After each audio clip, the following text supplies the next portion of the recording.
What's up, nerds? It's Rick Swift of the Film Grouch Show, and I am joined today by... Madison Swift, also of the Film Grouch Show. Yeah, so it's been a while since we recorded because we had a very special episode, last episode, where we included my son, Raphael. Hopefully everybody enjoyed that one. We had to do that one because it was Avengers Endgame, and it was pretty much the most talked about billion-dollar movie that's ever existed or whatever. So we obviously had to interrupt our normal... our regularly scheduled programming. Yes, for a very special episode. A very special episode. And that's funny because we actually watch on Amazon Prime, we watch a mini-series called A Very Special Episode. And it's a really good show. You should definitely check it out, where they kind of pick on like some of the 80s and 90s TV shows where they'll like... they'll say kind of what the characters should have done. Mm-hmm. My favorite one is the Growing Pains one, where they're doing the cocaine in the bathroom, and he's yes. It's the most fun bathroom in America. Yes. But what's his name? Kirk Cameron. Well, yeah, but what's his name? Mike Seaver? Mike Seaver, yeah, where Mike Seaver is like... And what's her duck is in it, too. Christy Swanson, I think, is in it. Buffy, the original Buffy. And she's like trying to do the cocaine, and he's like, no, thank you. Fun fact, Boner from the Growing Pains actually joined the Marines on the end of the show. He's actually seen going onto a bus. That is an actual bus taking him to MCRD San Diego. I don't think he's with us anymore, though, sadly. No, sadly, he's not. He's not. Hey, are you trying to put off talking about this terrible movie? I may or may not be. Okay, let's be real. This is a movie that I discovered, like, kind of by accident. Again, one of these Norway things that I found while I was going through the channels, and I'm like, wait, Bruce Willis was in this movie with Scott Bakula? What? I don't even remember hearing about this movie. And when we were watching Brooklyn Nine-Nine, they had an episode where there was like the shrink, and they were trying to figure out, if he was involved with a murder or something like that. And it just dawned on me that, oh, Madison's never seen Color of Night, because I've talked about the movie before, where I've made some references to it, and it was clear that she hadn't seen it, because you'll know, anybody that has seen this movie, it's kind of like a secret club. So now we have to tell you that there are going to be some spoilers, but we're not going to reveal any major spoilers until the very end. At the very end, we're going to give you one last warning to kind of, turn it off until you've seen the movie, if you so desire to see the movie. But, I will say this movie came out August 19th, 1994, and we actually watched the director's cut, which was free on HBO. We're going to start mentioning how we actually are watching these. We didn't pay any extra money for this. Yeah, the other ones you had to pay extra for. You had to pay money for, but the director's cut was free. Yeah, oddly enough, weird. The director's cut was free, and there was more nudity and gratuitous sex in the director's cut, which there was a little bit of trivia about that, where the producer was arguing with him that we're going to get an NC-17 rating if we release yours, and they released the producer's cut, and it did not get an NC-17. It got an R. And then the director was like, hey, I'm going to release mine and let the MPAA tell me if it would be NC-17. They said, actually, yours is better because it actually makes more sense in the context of the scenes. It's not just gratuitous sex. There's actually a reason for these characters to be having sex. Not really. Not really. No. So, okay. I said August 19th, 1994, this movie came out. And also in 1909... Indianapolis 500, the track was created. So there's a lot of car chases and a lot of interesting car play in this movie. So that's kind of the joke that I would always say. It's like, I'm in the red car, and there's a line about that will make sense if you watch the movie. So again, we always have our little secret word that we do where we'll try to use it, our little word of the day, and then you'll try to figure out what it is if you want throughout the podcast, or don't. I really don't care. It's just some stupid thing that we do, because I like words. That you do. That I do. I like words and I like history. So now I'm going to let Madison talk all about this movie that I forced her to watch at gunpoint. Well, peppered throughout my notes are different words such as, this is really slow. I can't believe this movie is still going on. This is slow and not exciting. Oh my god, this is still going on. But anyways, the gist of this movie is Bruce Willis is a psychiatrist.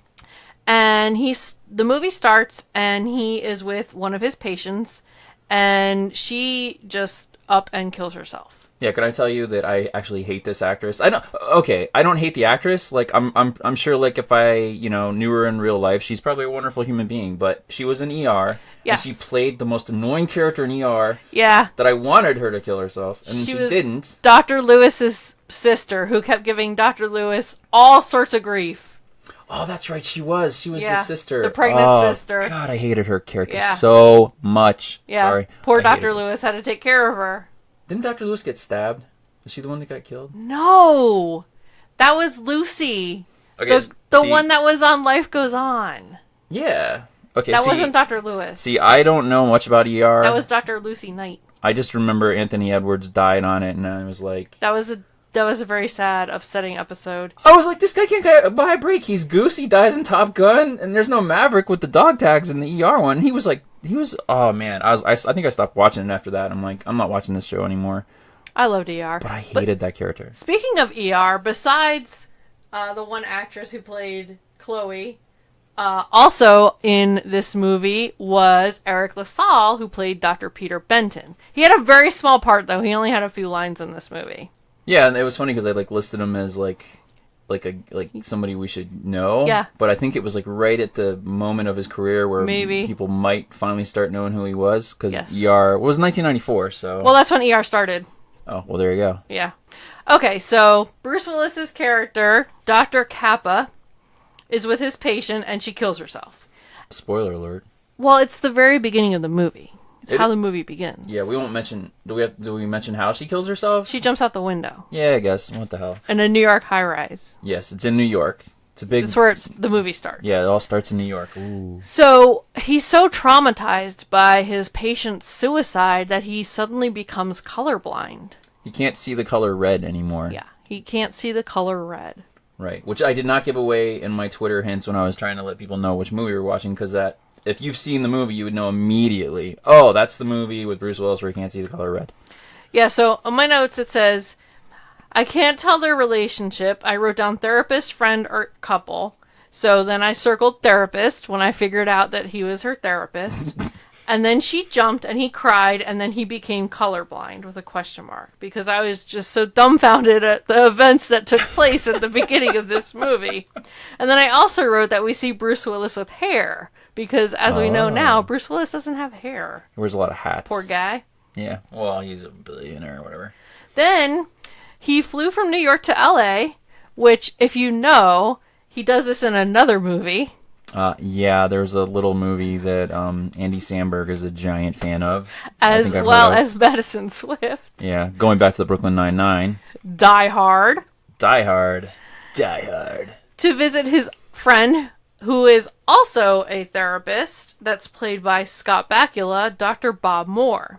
I wanted to say before you went on to the LA thing, I almost felt like his character, the Shrink, could have tied into the Sixth Sense universe a little bit, except his character was a lot different, but they were both, he played a Shrink in both of them. Yeah. And he had disturbed patients in both of them and yeah, stuff. But this was way before God, yeah. Anyway, so Scott Bakula, who, by the way, if you're not familiar, Scott Bakula is currently on NCIS, one of the cities, New Orleans or something. But I, and most of my friends, know him best as... Quantum Leap. Captain Archer. What? Wasn't he in Quantum Leap? Yes, I'm messing with you. Yes, of course, everybody knows him from Quantum Leap. Yeah. Yeah, where he leaps, which, if you're a history guy, that's one of the things that kind of got me more and more into history, actually, was that show. I really enjoyed it.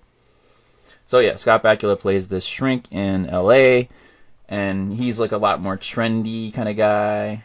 Yes, so he has a group going on, and my note says there's a bunch of whacknuts in this group. Oh, there are some, yeah. Why don't you talk about some of these characters? Okay, well... Because the next note I have is this is slow and not exciting, so I must have been spacing off. Okay, this is what I'll tell you about one of the reasons that I really like this movie is that it has Brad Dourif. Now, Brad Dourif, I've never seen, I have it on my list, but I've never seen the One Who Flew Over the Cuckoo's Nest, but apparently he is in that with Jack Nicholson from 1975, and I have that on my list to watch. But the movie that I most know him for is The Exorcist 3, and that is, to this day, the scariest movie I've ever seen. and he is in it, and he's like this really intense actor. In fact, I just watched a movie the other day called Wildling that he was in. I'm probably going to write a little review about that. But yeah, Brad Dourif is this, he plays this OCD, over-the-top OCD guy who, he comes in and he like counts everything, and there are 37 Skittles in this bowl, like that kind of thing. And this is like 1994, before OCD was really a kind of a household thing. You were just a weirdo. Right. Leslie Ann Warren is in this. She plays somebody. I have no idea what her name is. You can tell me that. But I've always liked Sandra. I've always liked Leslie Ann Warren ever since she was in Clue. I've been a big fan of hers. She is this nymphomaniac, is what she is. She's like just cannot get enough sex, like at all. And not to give anything away, but she's obviously had relations with maybe one or more of the people in the group. Then you have Lance Henriksen. Lance Henriksen is this older guy named Buck. And Lance Henriksen in the 90s, who was really coming into his own after Aliens, I mean. So I knew him from Aliens. But he is kind of this really, he smokes cigarettes like they are about to take them away from him and, haul him off to his death. Like he just has to have all the cigarettes. Another guy who I can't remember his name, he was the artist. Was that Casey or Dale? Casey. Okay. Casey was in a movie called Lord of Illusions with Scott Bakula, which is a really scary movie. When Malcolm in the Middle came out, the one of the guys from Lord of Illusions, the head bad guy in Lord of Illusions, plays the head of that military school. And every time I would see him on screen, I'd be like, oh, dude, that guy is like the devil. Like, don't hang out with him. Like, he is literally the devil. Like, he is psychotic. But yeah, so he was in Lord of Illusions in this movie, and pretty much, I don't think he was in much after this. I can't think of anything. He always kind of talks like this, like he's got, I don't know. So he plays like this artist, and his dad is like a dick and makes him go to this therapy session to basically live under his dad's, money and what do you call it? Like, I'll let you live in my studio apartment, rent free, as long as you go and see a shrink, because you're obviously disturbed. And he is disturbed. Maybe not by today's standards, but he's big time into BDSM. He paints erotic BDSM stuff. He is, he hates being in therapy because he thinks it's stupid and a waste of his time, and he's surrounded by crazy people. I know there's Richie Richie is this kid who's like, I think like 16 years old, like a teenager, and he's got some issues with his gender identity. What? In 1994? So yes. He's got like issues with his gender identity, and he's prone to violent outbursts and things like that. And I think that's it for the group. Am I missing somebody? There's another character named Dale. I don't remember who that was, though. I feel bad if that is somebody in the group, because I totally forgot who you are, buddy. Yeah. I feel like that's all the people in the group, though. Yeah. So, I mean, that's, as far as their, as far as their psychological profiles, I think I've covered all you really need to know. Buck, the older guy who smokes cigarettes, he is dealing with grief. Yes. At the loss of his wife and child. Okay, so they sit through the session and with a bunch of whack nuts, and afterwards, Doctors Bill and Bob go to Dr. Bob's house, and I noted that Dr. Bob sure has a lot of security. Yes, and so did Kappa. He noticed that. He's like, problems? Yes. And he's like, well... Yes. He's like, somebody might be trying to kill me right now. Yes. But he doesn't really go into it very much. Not the first night. No. Not that night. So the next day they rode bikes together and they frolicked around, the two men. And then we see Dr. Bob Moore writing notes and listening to music in his office. And then all of a sudden, the lights go out and then he's murdered. Okay, but before that, the lights go out. He's like, He gets his gun. Oh, yeah. Holds it in his hand for a second and is like, nah. And then he puts his gun back away, and then he goes to walk, and then as soon as he walks, the killer stabs him horrifically, and he falls in this way where like the glass shard like comes sticking out of him. I'm like, oh, that was kind of like cool. I mean, because they didn't really kill Scott Bakula. I mean, I hope not. No, Scott Bakula's not dead. You just said he's in an NCIS show. But is he? Or, I mean, because that looked like it really killed him. It's a movie. Oh. It was special effects. Special effects? Yeah, special effects. Tell me all about that. No, I'm like kidding. So, yeah. No, we have to talk about this terrible movie. Okay, before you go on with terrible movie, it has dawned on me that we have never actually said how we feel about these movies. So, at the end, make sure we say how we actually feel. It's clear you think it is a terrible movie. And you have said that several times, so I guess you're definitely on record saying this is a terrible movie. I don't think this is a terrible movie. I think this is one of these movies that I think you have to see. No. Despite its terribleness. No. All right. Continue. So, next we see this mean cop. And he's a dick. Hector Martinez. Yeah, he's a dick. Ruben Blades. I like that actor, by the way. That's the funny thing. He's like an actor that I like. And he immediately fingers Dr. Bruce Willis's character, Dr. Kappa, as the murderer. Because who else would be the murderer? He just flies into town and kills his friend. Yeah, I mean, it makes sense to me. What other suspects are there? Case solved. Yes. Freaking New York dickhead comes in and just, oh, hey, man, come over here and you just kill your friend? Yeah. On my watch? Fuck you, buddy. Yeah. I kind of sound like him. And, his assistant cop is Eric LaSalle's character. Yes. Who is just titled as Anderson. Cop Anderson. Oh, I had to say before you keep going on. He had a cool as fuck eagle head desk, I wrote. The dead doctor? Yeah. He did have a cool desk. Which comes in later on. I'm like, oh, okay, there's a reason. Like, yes. There's furniture later on that comes into play. But I was like, oh, that was really cool. I really want that desk. If I ever win the lottery, I'm getting that desk. You hear me? Lottery odds. No, Hector Martinez. All the people from this movie. If you have that, I win the lottery. I will get it. I will. Okay, so next day, around next day, whatever. Dr. Kappa is driving. And all of a sudden, he's at a stop sign and he gets rear-ended by this chickie. And all in my notes, I refer to her as a tweaked-out-looking Alyssa Milano. Because that's who she looked like to me. She looks like if, like, dentures were hot. I don't know. I don't know. She looked really young. She looked too young to be going after Bruce Willis, no matter how old he was. Of course, she had no insurance. Of course, she had no insurance. Sorry. And I wrote down, oh, that was a coincidence. Yeah. With air quotes. Yeah, and I put this is before cell phones, so they couldn't, like, exchange. Yeah. They had to kind of, like, exchange phone numbers, like, the old-fashioned way. Yes. And then my next note is, this is still slow, Z. So I must have been falling asleep. Well, the music in this is like this whole movie has this really Red Shoes Diaries. If you ever watched that on Showtime back with David Duchovny or something like that. Well, anyway, it has like this. The whole movie has this like vibe. I wrote there's a lot of off-screen talking, and the music is like this really cheesy bad jazz. Oh God! Like you just want to like slit your wrists listening to it. You're like, oh God, this is such a '90s. Just it wanted to be like a noir movie, and it came out like just kind of forced. So then he goes home, and there's a flood in his house. But he doesn't have a dryer. I don't know why I wrote that. No dryer. He doesn't have a dryer. But he has to put his...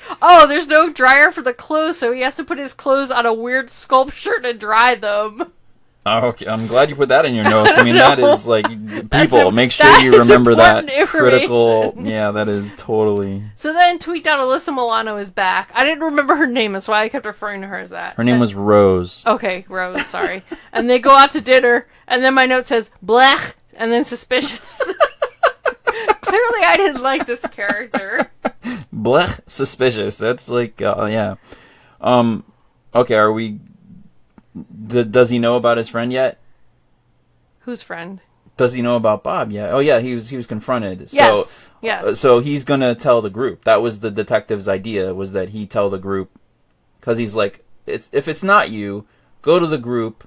Because remember, he said, that was the thing. Bob told him, hey, I think somebody in the group is the one that might be trying to kill me. Yes. So then the detective was like, well, it's obviously you, but if it's not, it's somebody in the group. In other words, he knew it really wasn't him because he really didn't have a motive to kill his friend or anything. But yeah, so he's like, so tell the group and then tell me what they say. And he's like, I'm not going to do that because that's, doctor-client privilege. I'm not going to, tell you that or whatever. Mm-hmm. So then he has to break the news to the group. And then I wrote down that somebody begs out of therapy and it's suspicious. And then the weirdo guy, the artist guy that you were talking about earlier, thinks he's Christian Grey. Because he's into the BDSM stuff.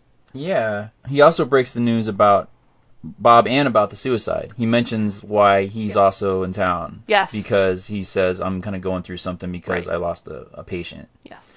He was seeking help from his friend. Right. He's crying about how he failed, and then the band is Spoon. I wrote the band is Spoon. And then I wrote Nice Barracuda Story. What the hell?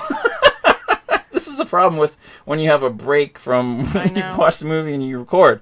What did I write? Nice Barracuda Story. Was there a story about a barracuda? I don't remember. Oh, damn. Because the next thing that happened was there was a rattlesnake in the mailbox.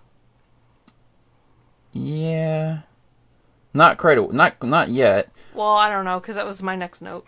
Maybe. Okay. I'm a little verklempt here. Yeah, so I'll let you keep going. Because I'm out of sequence. The next thing that I have written down is tweaked out Alyssa Milano is incredibly annoying, and then they're in the pool having relations. Yeah, okay, so we have to talk about the pool relation scene, okay? Because that was another thing I was going to say. You can see Bruce Willis's penis in this movie. Yes, then they showed his peen. Underwater floppy wiener. Floppy wiener, wiener, wiener, floppy wiener. Okay, let's talk about this, though. Do we have to? Yeah, we have to talk about the wiener. This was 1994. To see Bruce Willis's dick would have been huge. But, according to notes on IMDb that I am not 100% sure of, they are claiming that his member was not big enough, and so they used a stunt dick. Now, it looked to me like it was like kind of a one-shot kind of, it was clearly Bruce Willis. Yeah. So, and he doesn't strike me as the kind of guy that would be shy about it. No. But that is the only time you will ever see his wiener in any movie that I know of. Yeah. I mean, you might know of other ones, but I don't. None that I'm aware of. I didn't even know this happened. Yeah, I wasn't going to tell you. I wanted to experience your experience. I wanted to see what you would do. What did you do? I can't remember. Did you yell out? I think I screamed and closed my eyes. Why would you close your eyes? That's like a certain miss of a Ben Affleck ween. Oh, I blinked too long. Yeah, you blink and you'll miss it. That literally happened in Gone Girl. So then I wrote... What happened? That's why I bought the DVD. Yeah, so then I wrote, she is still annoying. This is so 80s with the music, etc. And then I wrote, is this porn? And then they took a break to have steak. Yum, because I love steak. Yes. And then I wrote, she has horse teeth and lifesaver nipples. Oh, lifesaver nipples. Lifesavers, the gummy lifesavers? Yeah. And then I wrote, porn again, good lord. Apparently, Maxim claimed that this movie had the best sex scenes in any film of all time. Ugh. I did like the part where he's like, I would like that dinner 3 inches to the left. Oh, God. They were on a glass table. Over her lifesaver's nipples. Yeah. That was so cheesy. Oh, I loved it. It was just cheesy. It was great. You don't see stuff. That's a good point, though. You don't really see stuff like that. You don't see stuff like that anymore. In movies. Not anymore. It's like they're afraid to do stuff like that. They're afraid to be cheesy. Me too. But when you think about it, when people are amorous, they're sometimes goofy. Well, one thing you hated, though. Are you going to talk about the talking? The narration? Yeah. Because that's part of it. Yeah, so eventually, one of the times when Tweaked Out Alyssa Milano, a.k.a. Rose, would come over to Bob's house where Bill was staying, Bill would start doing this thing where he'd narrate what she was doing. So she opens the gate and she walks in the door. Floating. And then she floats on a cloud as she walks towards me, gazing at me with her eyes. And I just wrote down, that is so fucking annoying! And I literally wrote that. I wrote, when he narrates her actions, it's fucking annoying. I think they were trying to go for this kind of Philip Marlowe vibe, but it came off just dumb. Bad. Really bad. So stupid. I was like, imagine if you did that in real life. Do not do that to me. Oh, I'm gonna so do that to you now. There she comes out of the bathroom. A certain glow about her. Oh, no. Lovely. Anyway. And then my next note is, the car chase. I think I skipped a lot, though. Well, yeah. You skipped a bunch from what I had with the Nice Barracuda story. And then like a bunch of stuff. And then you were already on about the snake bomb. Well, I call it the snake bomb. The mailbox snake bomb. And then is this almost over? No, so we have to get into how it breaks down. Okay, the way it breaks down is that. But I have spoilers. I don't want to get. Yeah, spoilers. we'll get to that at the end. We're not to the end yet. We got some time. Is this over yet? Just kidding. Musical ashtrays. Oh yeah, musical ashtrays. Because Buck and the artist guy, they kept moving the ashtray. There was one ashtray in the group. Yeah. So we have to talk about the group dynamic. Cause this movie is really about who done it, right? There's this killer, and the killer doesn't just kill Bob. He starts going after people in the group. The killer goes after people in the group. So Bruce Willis decides that the cop is pretty much useless. The detective is useless. So he's like, yeah, I've deemed you useless. I'm gonna do my own investigating. So he kind of goes around L.A. and he meets up with the different people separately, and you find out. When he meets with Clark, you find out that Clark was with Sandra. Is her name? Sandra? Leslie Ann Warren. Yeah. Clark was they were together, and obviously his OCD was too much for her to deal with, even though she was a giant nympho. But she was, and then he was like, "You should look at her. She's a total crazy." And then you find out that Sandra has this friend who is maybe a little bisexual. And when he goes to visit her, she kind of runs out the door. And you find out that Sandra is you need to look at Clark, because Clark is a total psych. And she has this crazy scene where she's like, Clark is a son of a bitch. She's like, whoa, take it down a little bit, Leslie Ann Warren. But it made sense, because she was showing that everybody in this group is kind of totally nutballs, including Casey, who doesn't think he really belongs there. I mean, maybe not. I mean, he's just an artist. Bunch of whack nuts. Yeah. The best ones are, right?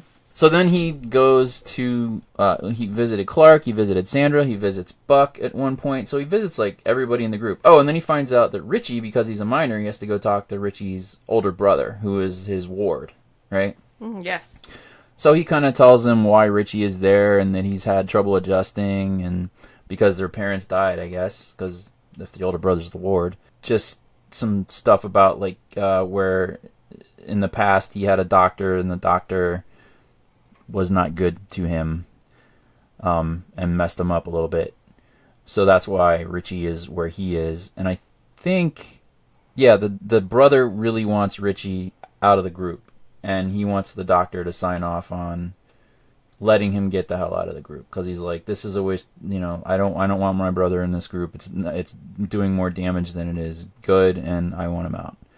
And Dr. Kappa's like, yeah, I'm gonna hold off on that, because the first night they were there, he saw Richie tear off at somebody, fly over a couch and attack him. I don't even remember who it was. I think it was the artist guy, because he runs his mouth a lot. So Kappa's doing his little investigation, and again you get this Philip Marlowe kind of thing where he's like, who done it? Oh. And then there's some really cool car chases. So this is the scene that I was talking about, where I'll say this sometime when I'm in traffic. I'll see a red car and I'll say, I'm in the red car. Because the killer who's trying to intimidate Kappa knows that he can't see the color red. And he, taunts him. He, calls him? I guess he calls him? This was before cell phones, though. They had car phones. Wow, they did. They did have car phones, yeah. So somehow he calls him on the phone while he's trying to run him off the road, and he's like, oh, you can't see me, I'm in the red car. And he has this voice modulator thing going on, so it's creepier. And then there's a scene where he tries to drop cars onto him from a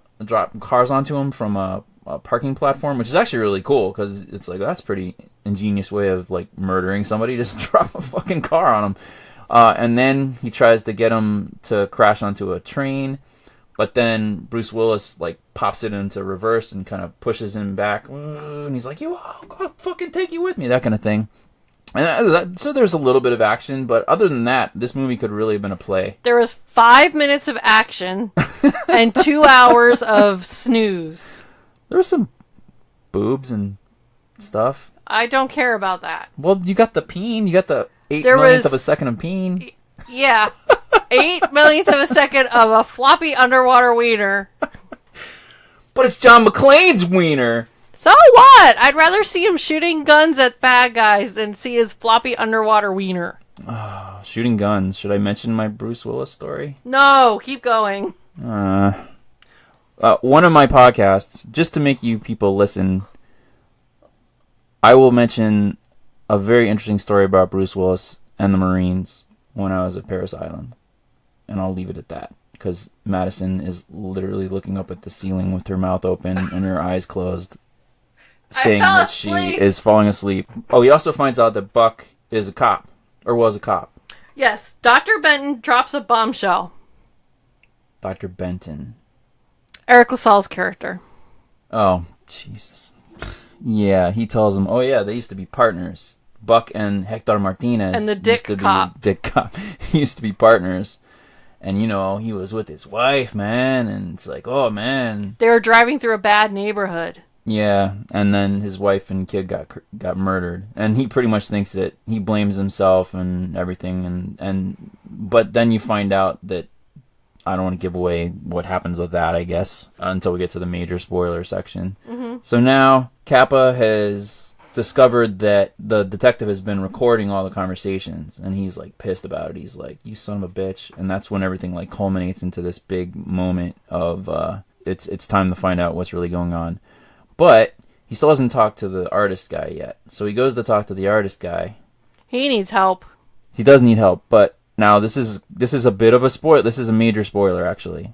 The artist guy is dead, but he wasn't fast enough. Yeah, I guess. And the way that yeah, you mean Kappa wasn't fast enough? Yes. The way that he finds out that he's dead, he kind of stumbles into the body, but it doesn't dawn on him right away that he's dead because he can't see the color red, and that's a really cool scene because they show like black instead of like he doesn't. It's like it's probably just chocolate. But it's not. He doesn't realize that it's blood because he can't see red. But then he's so traumatized by that, then he starts to see red again. At the end of the movie, I wrote it down that he sees red again. Oh well, I think they showed us the red. Oh, they showed it to us. Yeah, because it isn't until the very end of the movie that he sees red again. Ah, okay. Oh, he kept saying I don't like guns, and I was like, whatever, shut your mouth. All of my other notes are spoilers, so I can't discuss any more spoilers. I have Casey dead, lozing out. Yeah, I have lesbos. Oh, lesing out. Sorry. Lesing out. Okay, so there was some lesbian stuff. He keeps narrating his life when, I wrote that. Here she comes. Kind of sounded like him. Yep. There's a thing about where... Now, okay, we'll just say it at this point. At this point on... I don't know how to use that secret word in a sentence. I don't have the perspicacity to use it. It's too forced. Jeez. So that's the word. The word is perspicacity. It's the stupidest word that we've ever had. I apologize. No, there's been worse. Well, that's a dumb one. Anyway, so now we're going to get into spoilers. This is major, major, major. Do not keep listening at this point. If you haven't seen the movie, turn this off. Go watch this amazingly... Terrible. It's something you have to... It's a terrible movie that you have to experience. And it's not that it's one of these movies that's so bad that it's good. It's not that. It's just really slow. It's what we're about to talk about now that makes it a really interesting movie. Yeah, the end 5 minutes are interesting. All right, so here we go. At this point, you have watched the movie, or you just don't care, and you want to hear it. Here we go. Go ahead, Madison. You want to tell? Okay, well, I started putting the pieces together a little bit earlier in the movie, which I have proof in my notes. Yes, you had you told me. Yes, and I was testing her because obviously I've seen it, and I was like, oh, let's see how long it's going to take her to. I knew you would do that too, so that's why I wrote it down. Yes, I wrote down my questions. So way earlier when we mentioned the the gender confused Richie individual in the group. I made a note at the very, very beginning of the movie. That's a boy? Because it didn't look like a boy to me. Right, and that was why they were clever about saying that he had gender issues. Yes. That was actually a cover. Correct. You find out now, because we're going to tell you. So... Well, there's also this other component that, and we didn't really mention it earlier, but each one of the people in the group has had kind of an epiphany. Yes. And it's this new woman. Yes. So they've been all having a relationship with somebody. So I wrote down, is Tweaked Out Alyssa Milano getting with all of them? Yes. Spoiler alert, yes, she is. Rose is getting with all of them. And Sandra's friend is not Rose. She pretends to be somebody else. Yes. Which is why she hauled ass out of there when she saw Bruce Willis, because she was like, oh shit. So we only saw her with one of the other people. She was disguised. And I kind of gave it away because you didn't realize right away. But when you said, God, look at those teeth, I was like, yes. She's going to know right away. It's the same woman. Because she has horse teeth. She has really But we big did not teeth. see her lifesaver's nipples. Not in that scene. There's like light lesing out. You don't see anything. Leslie Ann Warren just like kisses her or something. Yeah.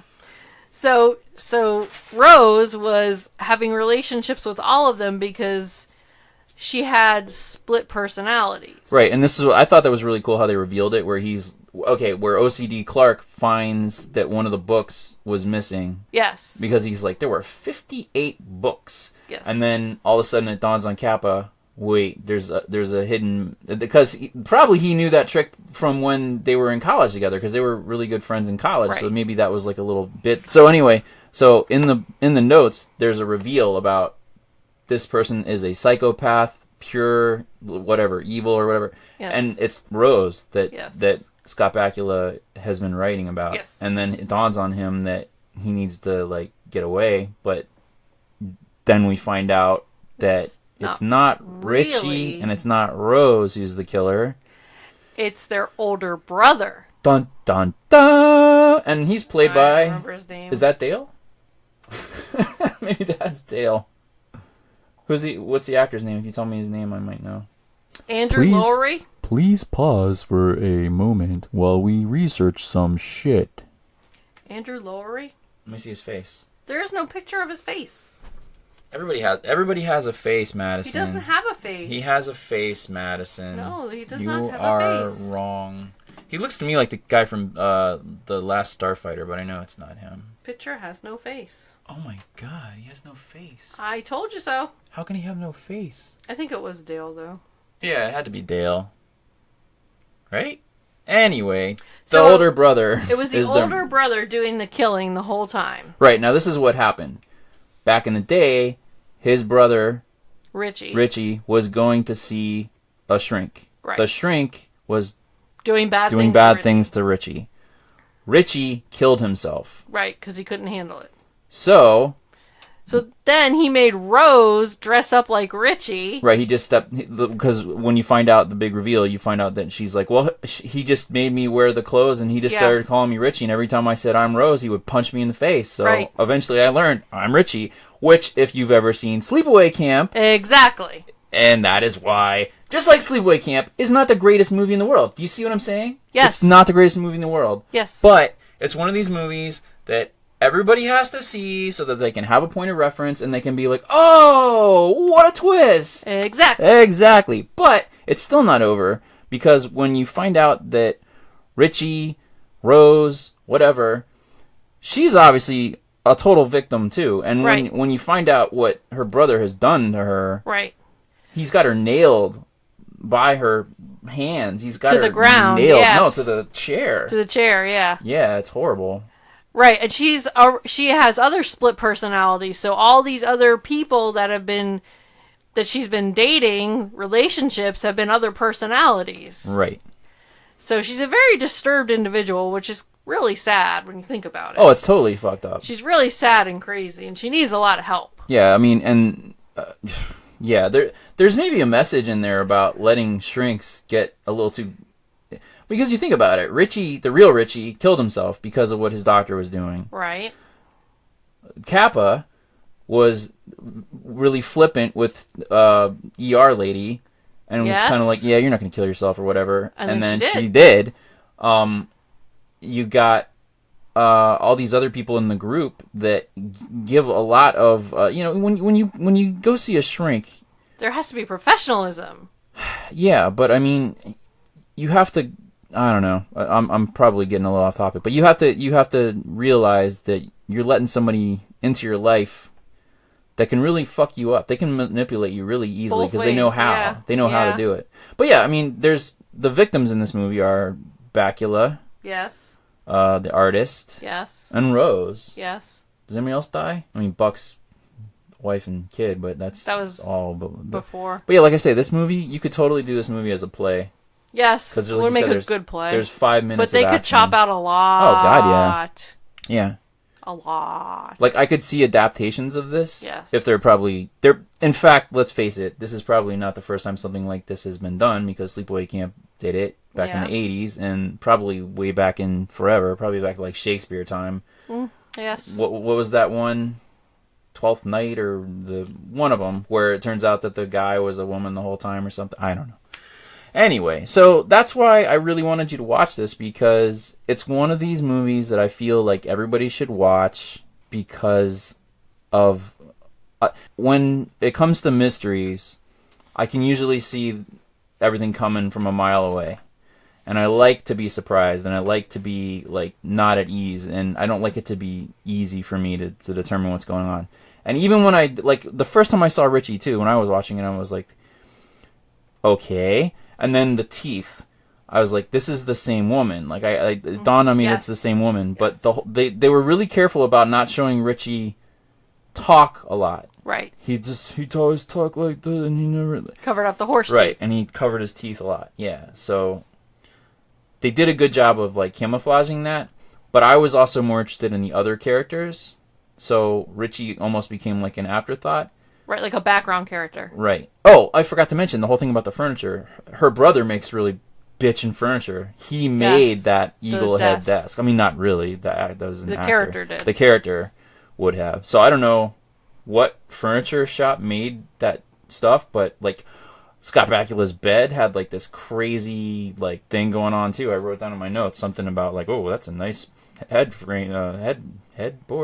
Yeah, that's a nice headboard right there. Yeah, you got to enjoy it while they were having relations all over it. Yeah. Oh, that's what I put. Tank in the tub. He was driving a little tank around on Oh, his boobs. that's right. That was so cringy. Oh, that's not. It's not as bad as the animal crackers. You think anybody's doing this right now? Somewhere in the world? I hope so. Otherwise, why are we going to save the planet?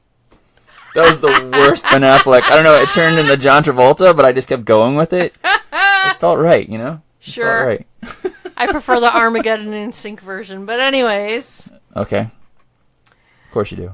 Overall, I would say that unless you're really, really bored, I would not recommend this movie.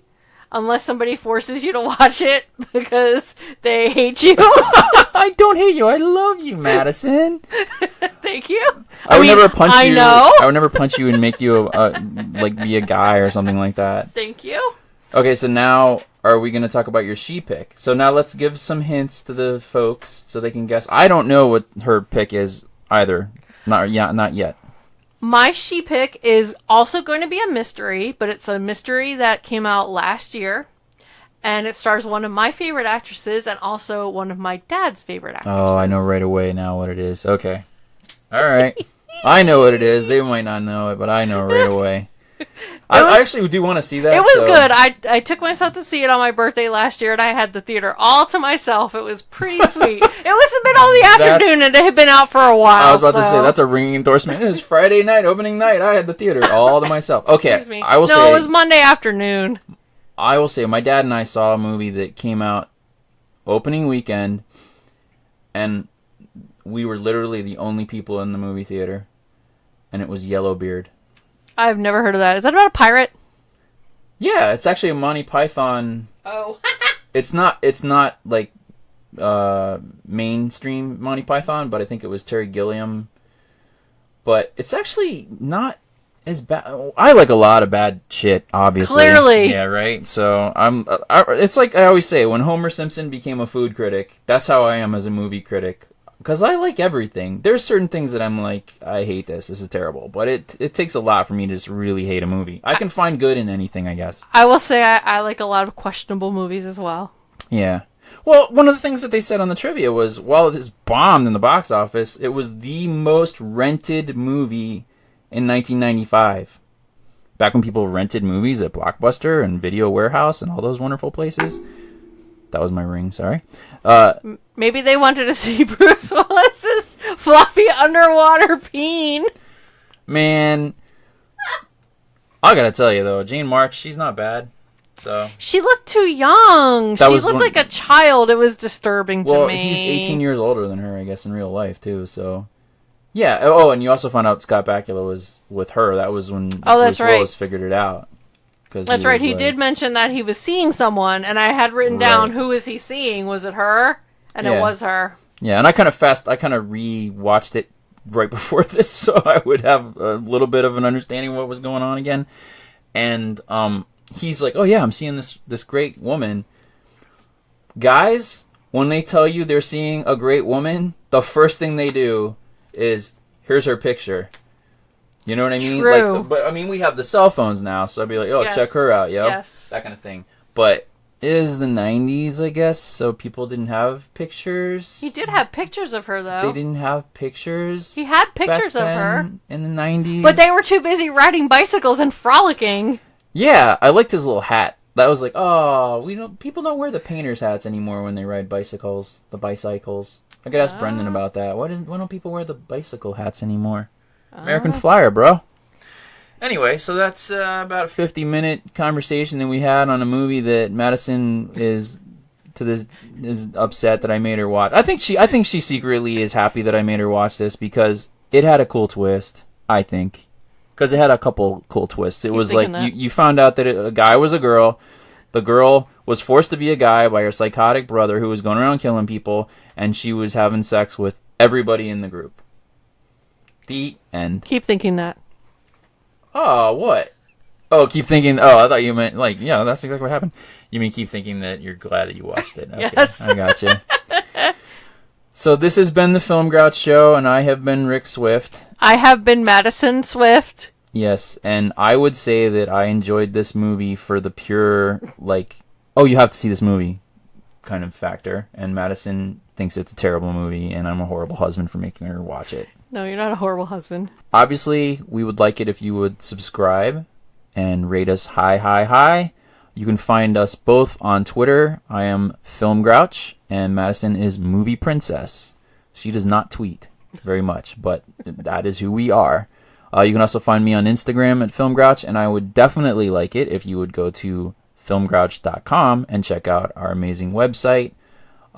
We try to do as many of the current reviews as we possibly can. I'm also now on Letterboxd. I have lists over there. You can see my top lists and my bottom lists. I'm working on them every day. I'm adding to them pretty much. So definitely check us out over there as well. And I think that's pretty much it. Hopefully, if you check out Twitter, I will be revealing some more hints about what the She Pick movie was. And I did reveal that the word was perspicacity, and I had no perspicacity to use the word perspicacity today. So, sadly. And that is pretty much it. I will say goodbye. Sayonara.